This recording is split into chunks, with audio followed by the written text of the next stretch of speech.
Hi everyone, welcome back to the You Need a Budget YouTube channel. My name is Ashley. I'm a new face around here. I'm gonna be joining some people you already know, Ben, Jesse, Hannah, Kelly, and hopefully some other new people to bring you budgeting and personal finance content. And while I'm new to the YNAB team, I am not new to budgeting. I've started and stopped many times in my adult life, and it really wasn't until YNAB that anything stuck, that I finally got it.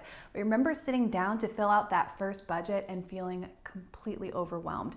And I wish I had had a video like this, 7 tips to start your first budget. And I will let you in on a little secret.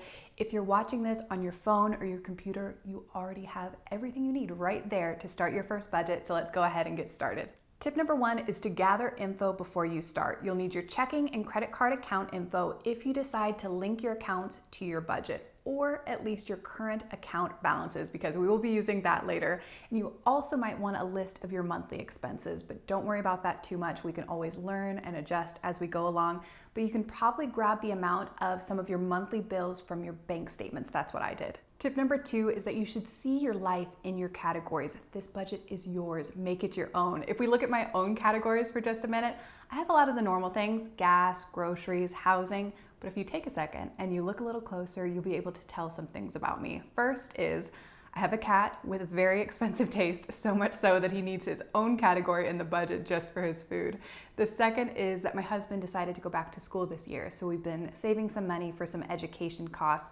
And third is that we're planning a trip to Italy. This is one of my bucket list items and I am so excited. So I asked around some of the other team members at YNAB if they had any unique categories, and I got some great responses.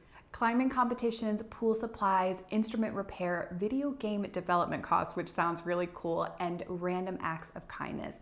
So make your budget just as unique as you are. Tip number 3, keep it simple. We're having fun, we're making the budget our own, adding in categories, but it's very easy to start making extra work for ourselves. In my first budget, I had groceries broken out from cleaning supplies, but I would go to Target and buy everything at one time. So I would get home and I would have to analyze the receipt, and I know myself, I knew I was never gonna keep up with that in the long term.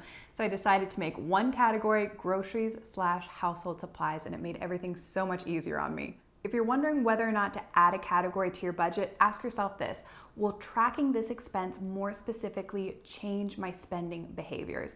I don't have a big problem overspending on cleaning supplies. I don't love cleaning that much to start out with, so that wasn't a big deal. However, the weak point in my budget is definitely dining out. So I would never want to lump dining out with groceries, because I need to be able to see that dining out category very clearly so I can see how much I'm spending there each month. Tip number 4 is to only budget what you've got. It can be so tempting to think to yourself, well, I get paid next Friday, so I'm gonna go ahead and add that money to my budget. But we want the budget to accurately reflect our bank accounts so that the budget can guide our spending.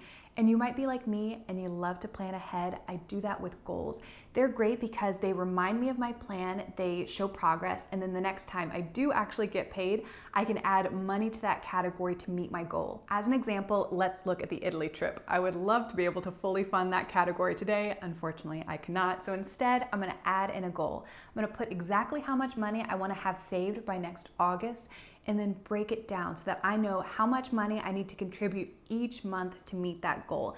This is why goals are so powerful, because they're keeping that plan at the forefront of my mind. So as I'm looking through my budget this month, I might think to myself, I need to cut back on dining out so I have more money to add to the Italy fund. Goals really give you the best of both worlds. You get to see your plan when you add the goal in without losing clarity on how much money you currently have. So we only add money to a goal when we currently have it. We plan with goals, we budget with real money to meet those goals. This next one's the big one, but I promise to introduce some fun after this. So tip number 5 is to use the budget to guide your spending. Please don't do what I did. I would spend forever creating the perfect budget and never look at it. I would be out shopping with my sisters, having a fun day, and come across the most perfect pair of boots ever. I'd be responsible, pull out my phone and check my bank app, see a healthy sum in there and think, I can totally afford these. And everything was fine until later in the evening, I would go to check the mail and find the bill for car insurance. And why wasn't I thinking about car insurance earlier at the mall? Now when I'm out shopping, instead of checking my bank app, I check the budget, because the budget knows. It knows all of my dollars and it knows their jobs. And I already have some of my dollars allocated for upcoming bills. So I can look down at my clothing category to see how much I have left.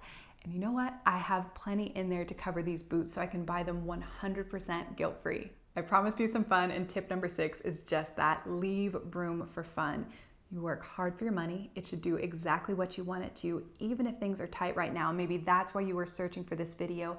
As you're setting up your categories, don't forget about things you like to do. Maybe for you, that's going out for ice cream with your family or a date night, but leaving even just a little room for fun will help you keep with this in the long term, and that is a winning strategy. And finally, tip number 7 is to be kind to yourself. When I first started budgeting, I had this grand idea of slashing our grocery budget because that's what budgeters do. They hardly spend any money on food. But honestly, it got pretty disheartening to overspend month after month. I finally came to the realization I was simply under budgeting. So I was honest with myself and I added more money to that category.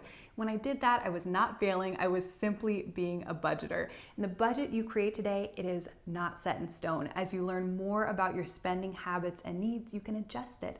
And when you do that, you are learning, not failing. And I think that's what I love so much about budgeting. I used to think about it as this very restrictive thing, but instead I have found it to be forgiving and freeing. So as you get started, especially with this first budget, be kind to yourself, because today you've already taken a huge step in gaining total control of your money. I wish you all the success with your first budget. If you have any questions, leave those in a comment down below. You can also check out our channel for more videos, and please consider subscribing. We're working on a lot of budgeting and personal finance content that I cannot wait to share.